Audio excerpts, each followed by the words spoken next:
सबसे बड़ा हमला, सबसे बड़ा धमाका। पुतिन ने जला डाली यूक्रेन की कैबिनेट बिल्डिंग, जहां जेलेंस्की लेते हैं युद्ध के सबसे बड़े फैसले। जेलेंस्की के दफ्तर को पुतिन ने निशाना बनाया है।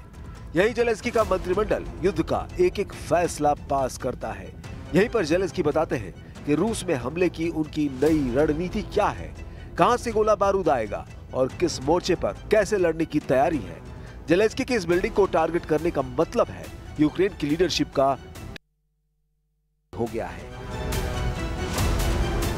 पुतिन ने इस इमारत पर दागी है सबसे सटीक मिसाइल। यूक्रेन पर नया हमला पुतिन का सबसे बड़ा मैसेज है। क्या अब यूक्रेन के राष्ट्रपति व्लादिमीर जेलेंस्की पर गिरने वाली है व्लादिमीर पुतिन की मिसाइल? यूक्रेन सरकार के बिल्डिंग पर हमले के बाद क्या पुतिन का अगला टारगेट अब जेलेंस्की का महल होगा?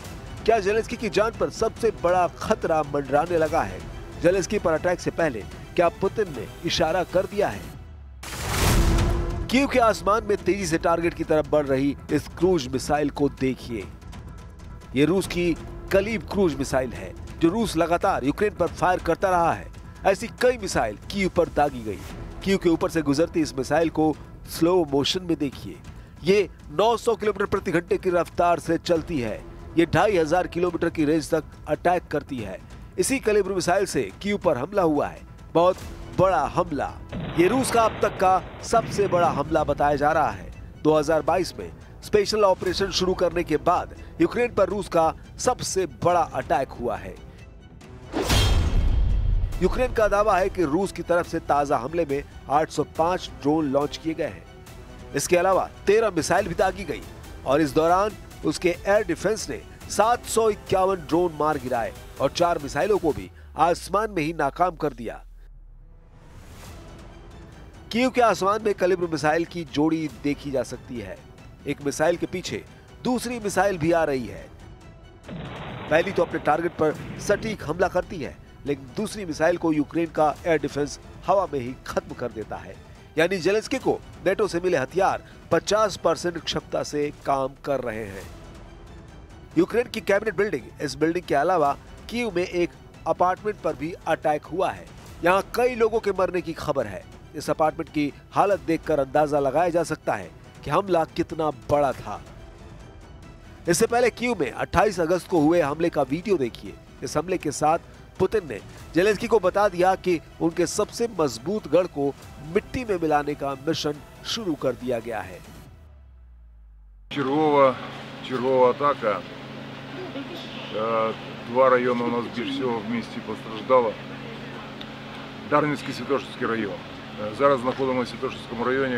Ми бачимо влучання, обломки шахеда «Герань», влучання в житловий будинок. यूक्रेन में जब युद्ध विराम का सिग्नल मिल रहा था, तब हालात अचानक बिगड़े हैं। पुतिन के नए हमलों से बड़े सवाल उठ रहे हैं। क्या अब यूक्रेन के राष्ट्रपति व्लादिमीर जेलेंस्की पर गिरने वाली है व्लादिमीर पुतिन की मिसाइल? यूक्रेन सरकार के बिल्डिंग पर हमले के बाद क्या पुतिन का अगला टारगेट अब जेलेंस्की का महल होगा? क्या जेलेंस्की की जान पर सबसे बड़ा खतरा मंडराने लगा है? जेलेंस्की पर अटैक से पहले क्या पुतिन ने इशारा कर दिया है?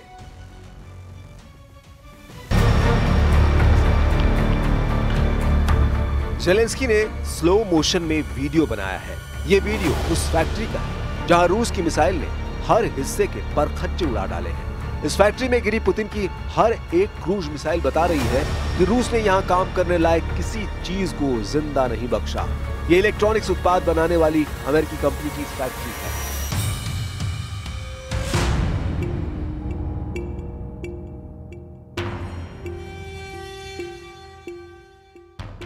यहां अब जर्रा जर्रा चीख कर बता रहा है कि पुतिन की मिसाइलों ने बहुत ही अचूक हमले को अंजाम दिया है।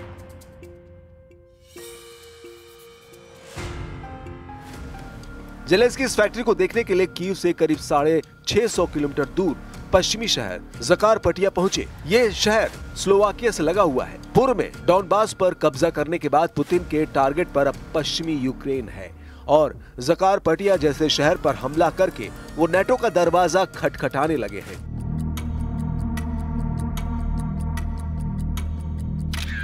इक्कीस अगस्त को जब ज़कारपटिया में इस अमेरिकी फैक्ट्री पर हमला हुआ, तब देखिए यहां का हाल क्या था। रूस ने यहां पर बहुत सटीक हमला किया था। हमले के 2 हफ्तों बाद जेलेंस्की ने इस अमेरिकी फैक्ट्री का दौरा करने का फैसला किया, लेकिन उनका बड़ा मैसेज कुछ और है। वो बताना चाहते हैं कि रूस अब यूक्रेन में अमेरिका के ठिकानों पर बमबारी कर रहा है, इसलिए उन्होंने यहां अमेरिकी दूतावास के बड़े बड़े अधिकारियों को भी बुलाया। वो बताना चाहते हैं कि रूस का असली टारगेट यूरोप और अमेरिका है, या कहें कि नेटो देश है। जेलेंस्की ने बड़ा बदला लेने की तरफ इशारा भी कर दिया है। जेलेंस्की ने ऐलान किया है कि रूस के रिफाइनरी और बाकी तेल ठिकाने उनके टारगेट पर रहेंगे। Відповідає на російські удари по нашим енергооб'єктам і буде відповідати. Але ми дуже хочемо, щоб війна ця закінчилась. Але просто терпіти в темряві ніхто не буде. 20 दिन के अंदर रूस ने यूक्रेन पर 1500 से ज्यादा मिसाइल और ड्रोन अटैक किए हैं। यह आंकड़े बता रहे हैं कि पुतिन यूक्रेन को कुचलने के लिए पूरा जोर लगा रहे हैं और अब वो पीछे नहीं हटेंगे। पुतिन ने इसका इरादा जाहिर कर दिया है।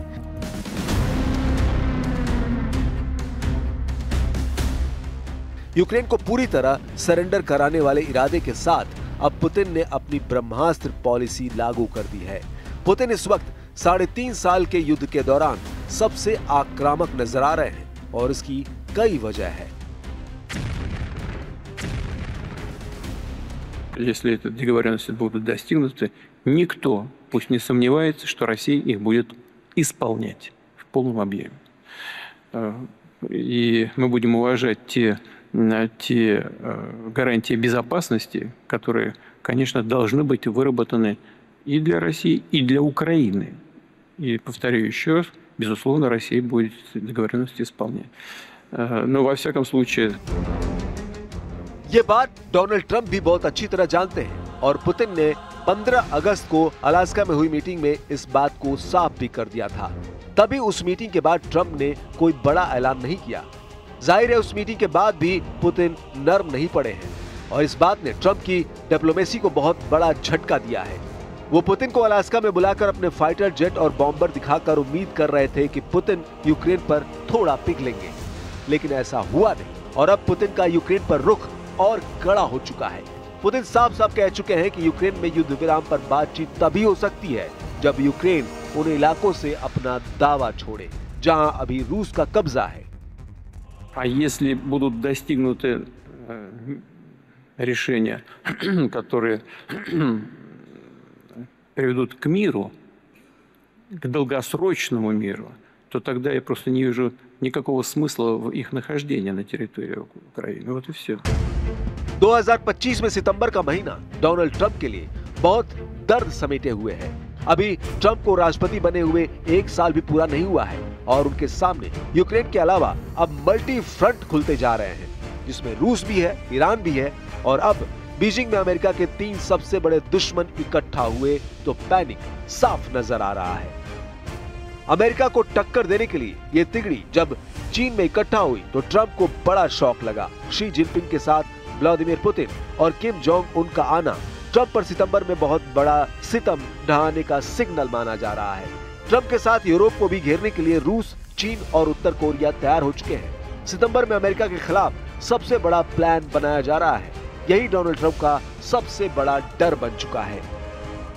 बीजिंग में सालाना परेड के मौके पर शी जिनपिंग का साथ देने के लिए रूस के राष्ट्रपति व्लादिमीर पुतिन भी शामिल हुए और उत्तर कोरिया के supreme leader Kim Jong Un भी आए। ये सब हुआ चीन में, लेकिन इसके पीछे पुतिन का दिमाग बताया जा रहा है। क्या बीजिंग में चीन, रूस और उत्तर कोरिया के लीडर्स का इकट्ठा होना अमेरिका को वार्निंग है? क्या जिनपिंग बता रहे हैं कि जैसे जापान ने द्वितीय विश्व युद्ध के दौरान सरेंडर किया था, वैसे ही अब ट्रंप को भी सरेंडर करना पड़ेगा? जिनपिंग के साथ पुतिन और किम जोंग उन क्या अमेरिका के खिलाफ सबसे बड़ा फ्रंट तैयार कर चुके हैं, जिसमें चीन भी है, रूस भी है और उत्तर कोरिया भी। यूक्रेन में चल रहे युद्ध में चीन और उत्तर कोरिया के दखल ने पुतिन को बड़ी ताकत दी है। किसी ने फौज भेजे तो किसी ने हथियार, और अब इस केमिस्ट्री को जिनपिंग ने ग्रैंड स्टेज पर लाने का फैसला किया है, ताकि डोनाल्ड ट्रंप को पता चल जाए कि अमेरिका और नेटो के युद्ध में न रूस अकेला है, न चीन अकेला है और न ही उत्तर कोरिया को अकेला छोड़ा जाएगा। अब इसी फॉर्मूले को पुतिन यूक्रेन पर लागू करना चाहते हैं। वो युद्ध को अपनी शर्तों पर खत्म कराना चाहते हैं। Хочет этой встречи и предлагает эту встречу. Я сказал, готов, пожалуйста, приезжайте, мы точно совершенно обеспечим условия для работы и безопасность. Гарантия 100%. Но если нам говорят, мы хотим с вами встречи, но вы поезжаете туда-то на эту встречу. Но мне кажется, что это просто избыточные запросы в наш адрес. Повторяю еще раз, если реально кто-то хочет с нами встретиться, мы готовы. Самое лучшее место для этого – столица Российской Федерации, город-герой Москва. इसीलिए अमेरिका को टक्कर देने के लिए ये तिगड़ी चीन में इकट्ठा हुई। चीन के राष्ट्रपति शी जिनपिंग के साथ रूस के राष्ट्रपति व्लादिमीर पुतिन और उत्तर कोरिया के शासक किम जोंग उन भी हैं। डोनाल्ड ट्रंप के खिलाफ ट्रिपल फ्रंट खोल दिया गया है। ये सितंबर में बहुत बड़ा सितम ढहाने का सिग्नल माना जा रहा है। 2025 का सबसे बड़ा मोर्चा बीजिंग में रूप ले चुका है। ट्रंप को घेरने के लिए रूस, चीन और उत्तर कोरिया तैयार है। अमेरिका के खिलाफ सबसे बड़ा प्लान समझने की बहुत जरूरत है। यही बात अब डोनाल्ड ट्रंप को सता रही है। 2025 में ही रूस में हुई विक्ट्री परेड में शी जिनपिंग शामिल हुए थे। मॉस्को के रेड स्क्वायर पर जिनपिंग और पुतिन दोनों साथ साथ खड़े नजर आए। अब पुतिन ने यही ताकत जिनपिंग को दी है और बीजिंग की सालाना परेड भी ऐसा ही मौका साबित हुई। यूक्रेन युद्ध के बीच जहां यूरोप फंसा हुआ है, वहीं इसी बहाने रूस ने अपनी ताकत बढ़ाने के लिए चीन और उत्तर कोरिया को एक्टिव कर दिया है। डोनाल्ड ट्रंप को डराने वाली सबसे बड़ी बात यह है कि चीन भी परमाणु पावर है, रूस भी परमाणु शक्ति है और किम जोंग उन को तो ट्रंप रॉकेट मैन कहते हैं, यानी उत्तर कोरिया के पास भी परमाणु बम है। और इसीलिए इस ट्रिपल परमाणु फ्रंट से कैसे निपटा जाए, ये ट्रंप के लिए टेढ़ी खीर साबित हो रहा है। सवाल उठ रहा है कि अगर वर्ल्ड वॉर की नौबत आई और दुनिया इसी तरह दो खेमों में बटी, तो रूस, चीन और उत्तर कोरिया युद्ध कैसे लड़ेंगे और सबसे पहला हमला कहां किया जाएगा। इसमें कोई शक नहीं कि बीजिंग में हुई शंघाई सहयोग संगठन की बैठक ट्रंप के साथ साथ यूरोप को फंसाने वाली बहुत बड़ा टर्निंग पॉइंट साबित हो रही है। पुतिन से लेकर दुनिया के हर उस बड़े नेता को बीजिंग में बुलाकर जिनपिंग ने यह पैगाम देने की कोशिश की है कि चीन का फ्रंट तैयार है।